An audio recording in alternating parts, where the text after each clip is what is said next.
Al Furqan, the standard of truth and falsehood. With the name of Allah, the most gracious, the ever merciful. Blessed is he who revealed Al Furqan to his servant, that he may be a warner to all the peoples. It is he to whom the sovereignty of the heavens and the earth belongs, and he has begotten nor taken to himself a son, nor is there any associate with him in the sovereignty. He has created everything and has determined its proper measure. Yet people worship apart from him gods who, rather than create anything, are themselves created, and who have no power of averting harm or doing good to themselves, nor have they any control over death or life or resurrection. But those who believe say, this Quran is nothing but a big lie, which he, the false claimant to prophethood, has forged, and other people have helped him in this.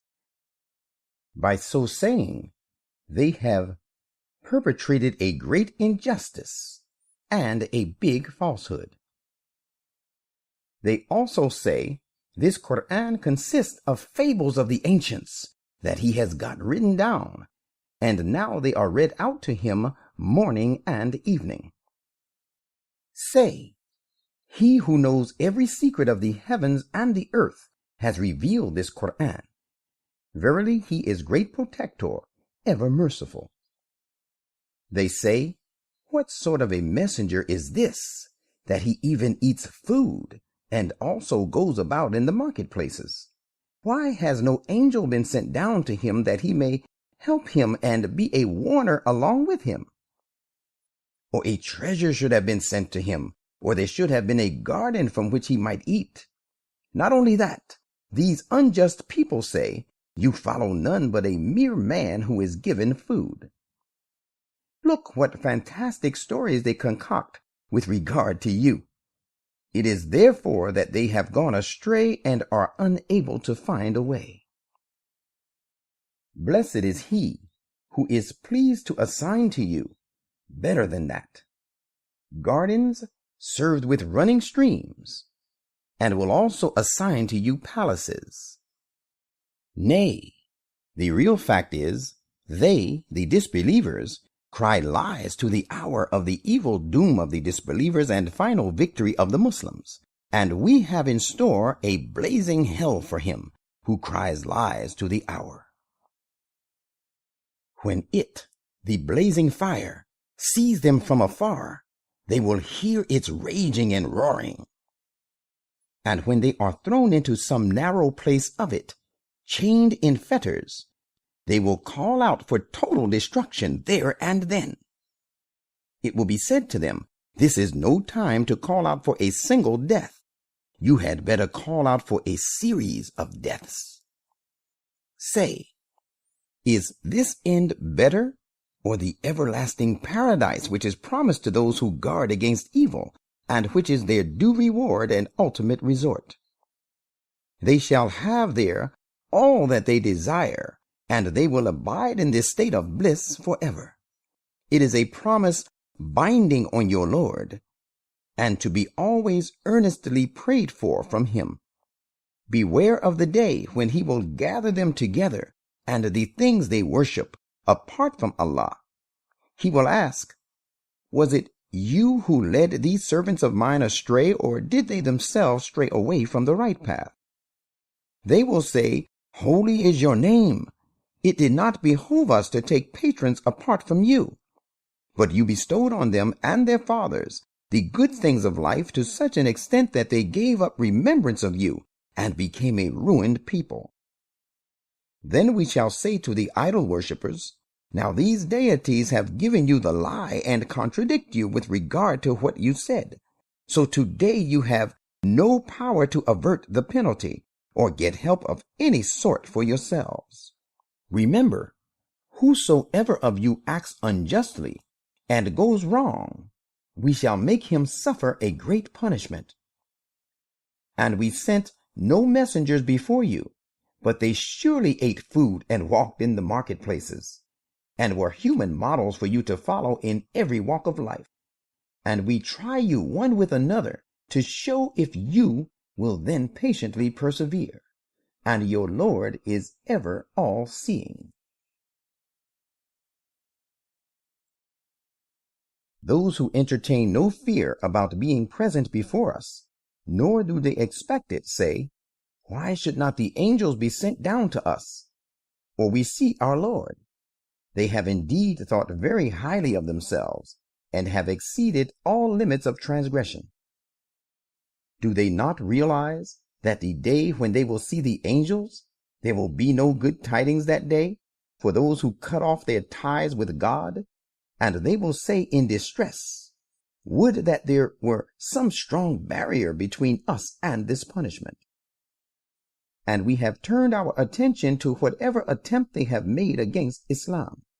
And so we will render this attempt like thin dust particles, scattered about as it was in the Battle of Badr. Only the owners of paradise will be better off with regard to their abode, and happier still in respect of their place of repose. Call to mind the day when the heaven shall burst and melt into raining clouds, and the angels shall be made to descend in large numbers. The true sovereignty that day shall belong only to the most gracious God, and it shall be really a very hard day for the disbelievers.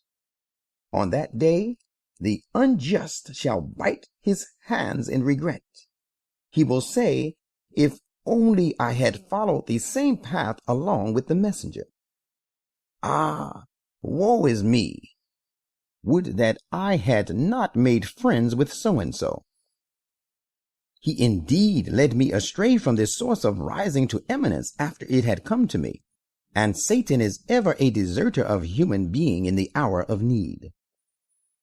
And on that day the messenger will say, "My Lord, my people treated even this Quran as a thing abandoned.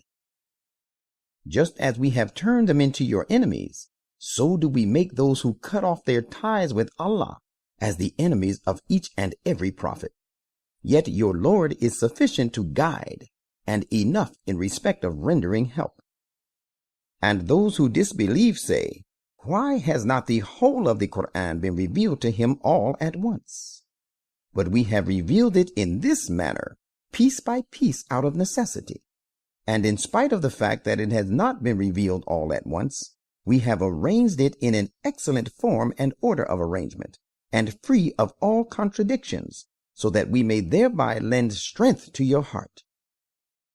And they bring you no parable by way of an objection, but we have provided you with the true fact and perfect interpretation of it, in answer to the objection beforehand.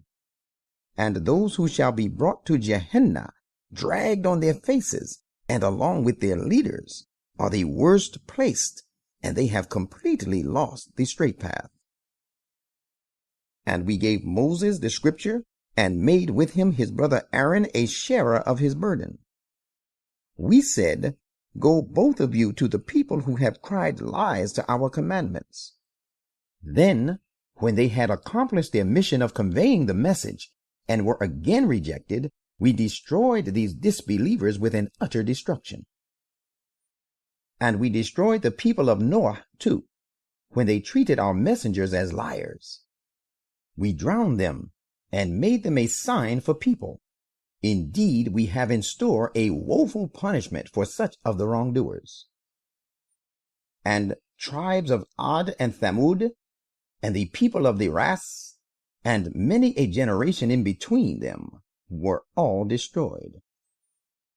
And for the guidance of each one of them, we quoted excellent pieces of advice, and when they still persisted in refusal, we ruined each one of them, a complete ruination. And certainly, these Meccan disbelievers passed by the ruined townships, which suffered a painful rain of stone. Have they not been seeing the ruins of this? Of course they have. They do not, and expect not, to be resurrected after death, and to be called to account for their deeds. And whenever they see you, they treat you disdainfully, saying, "What? Is this the man whom Allah has raised for a messenger?" He indeed had well nigh led us astray from our gods if we had not adhered to them steadfastly. And they shall soon know for certain, when they see the punishment, who had completely lost the straight path. Have you considered over the plight of one who has taken his own low desires for his deity?